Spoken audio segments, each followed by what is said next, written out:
Hello, this is the WJTS News. I'm Bill Potter. In tonight's news, the Northeast DuBois School Board meets. Flu vaccines are available from the health department, and we'll have a special story on the monarch butterfly. In sports, Kurt Kuchsel talked with Forest Park football coach Ross Foose about Game 1 of the sectional. Plus, Inform features Judy Brown of the Soil and Water Conservation District talking about the creek sweep.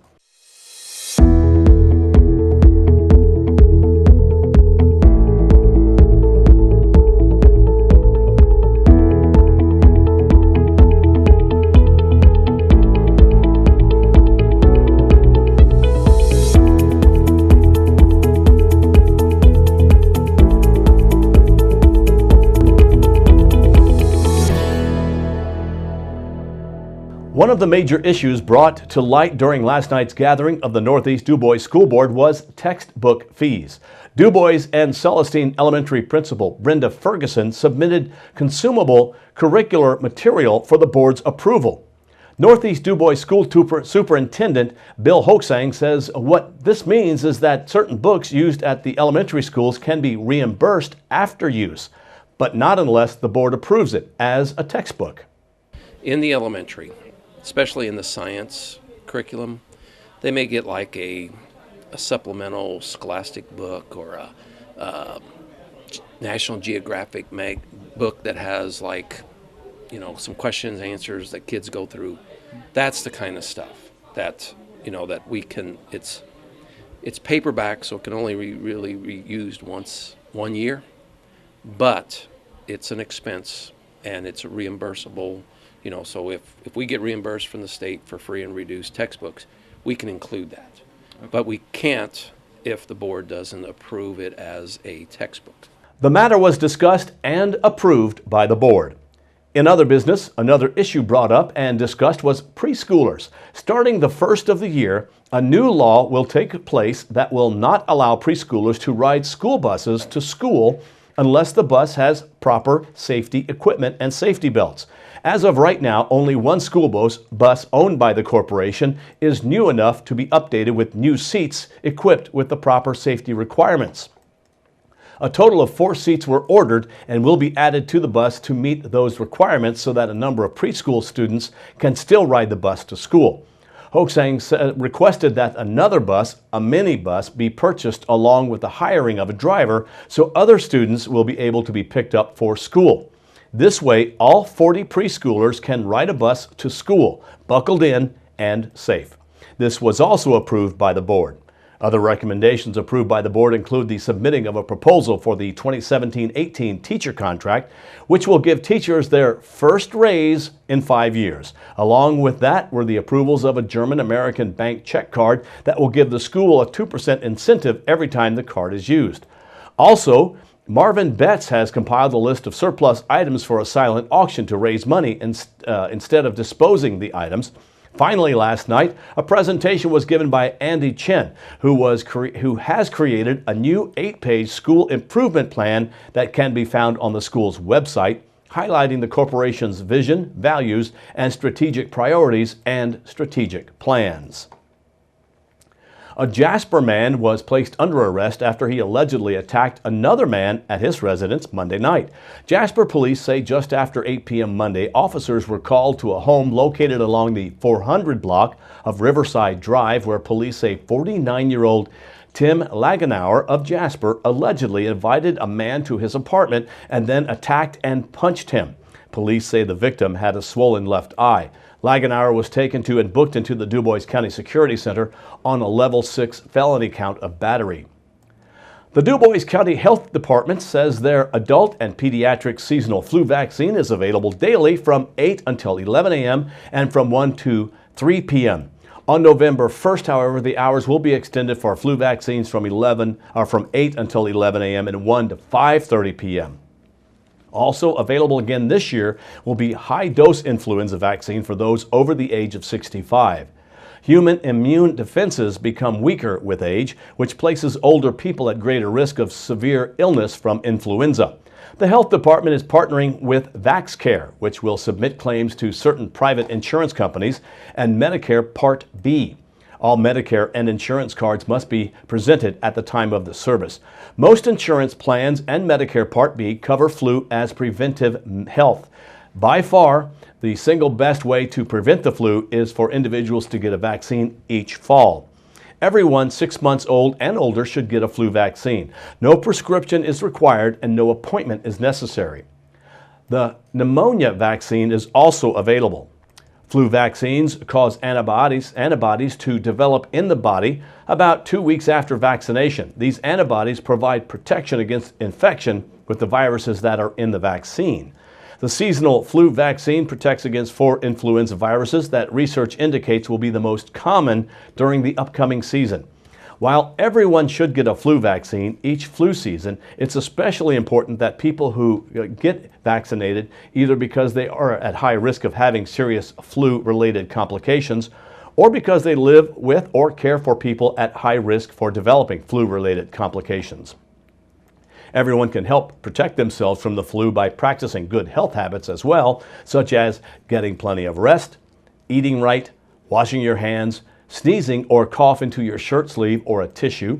Avoid touching your eyes, nose, or mouth. Do not visit people who are sick, and stay at home if you are sick. Any questions, please call the Dubois County Health Department at 812-481-7050, 481-7050.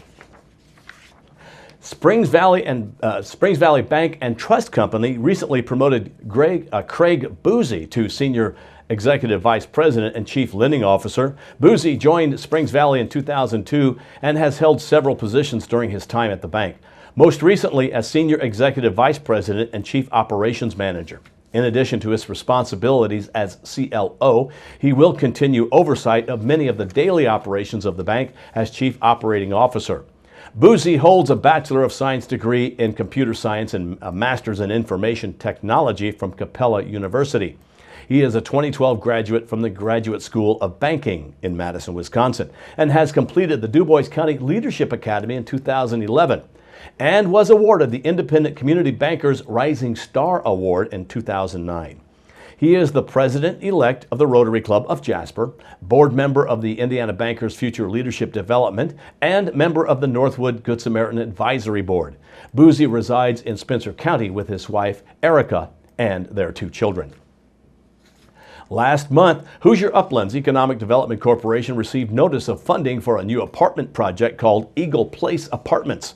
The project will convert the former St. John's School in Lagodi into 20 apartment units for seniors over the age of 55. It is the 16th housing project that Hoosier Uplands has provided for the community since 2000.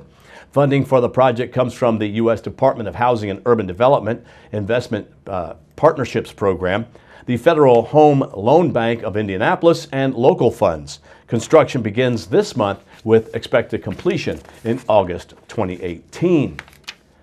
Community leaders and company officials have broke ground on a new fertilizer and anhydrous operation on County Road 100 North in Davies County. Shovels went into the ground for the new Helena Chemicals operation Monday morning. The $3 million project will also result in the relocation of the fertilizer and anhydrous operations from the downtown Montgomery operation to the rural area near the Davies County Highway offices. The new fertilizer facility will leave the offices in Montgomery to handle much of the business of the operation that includes some of the technical support that goes with modern farming. Once the project is complete, the company is planning to have 2 to 3 people work at the facility. Officials say the expansion by Helena shows the strength of the farm community in Davies County. And when we think of butterflies, we normally think about the monarch butterfly. Its big orange wings, its black stripes and white spots really capture its beauty. But other than looks and name, what all do we really know about this delicate creature? Did you know that it is traveling south for the winter? 18 WJTS went out to the Patoka River Wildlife Refuge in Pike County and talked to wildlife specialist Heath Hamilton about the importance of the monarch butterfly.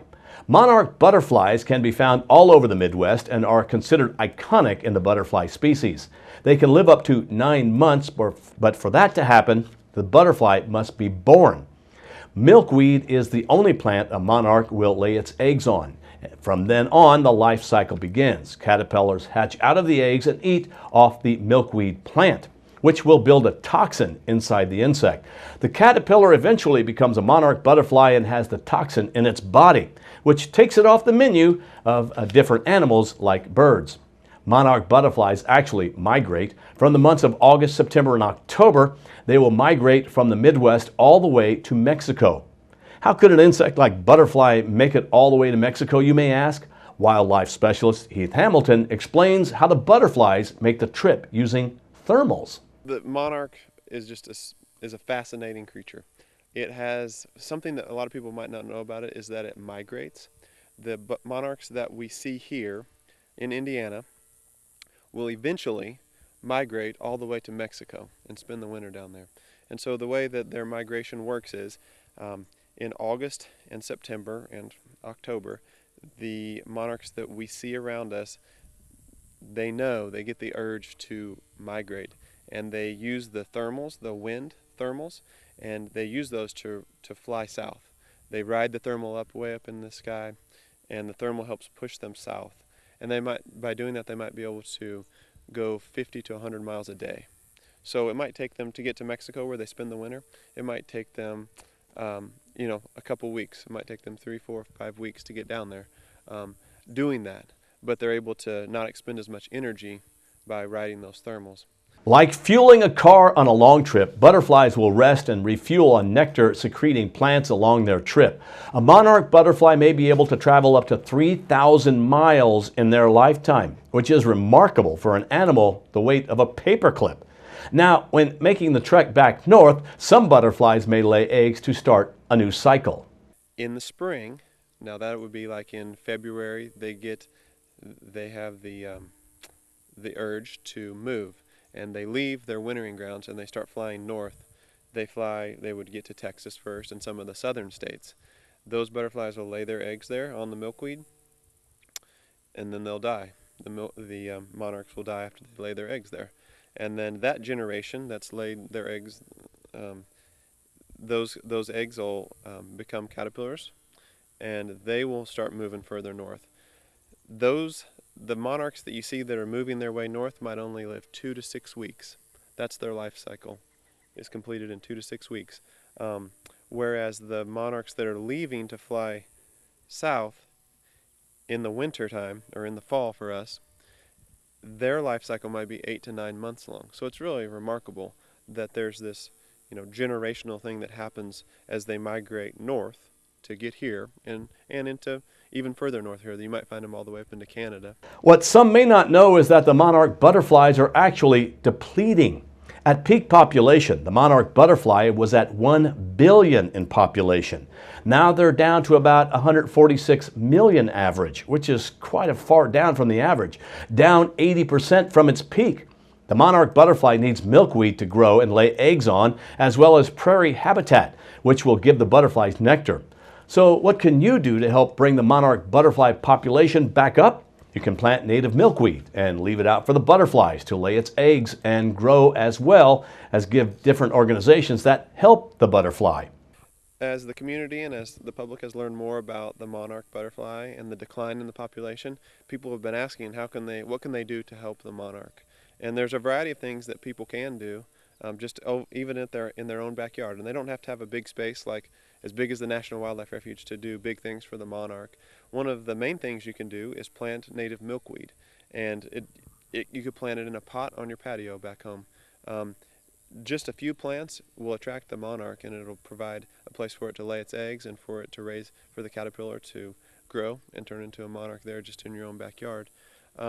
Other ways that you can help, there are a variety of organizations that are promoting monarch awareness. One of them is called Monarch Watch.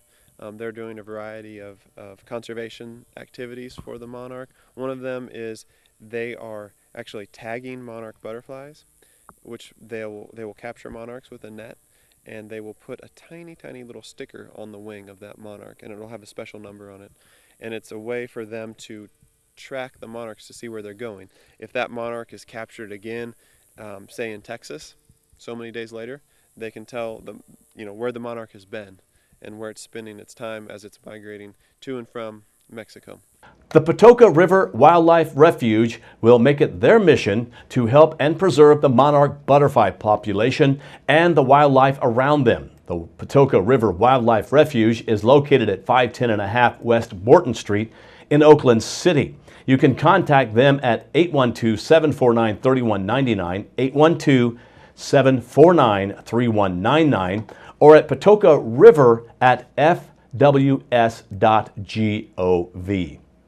Now please stay tuned. Weather, sports, and inform are still to come on 18 WJTS News.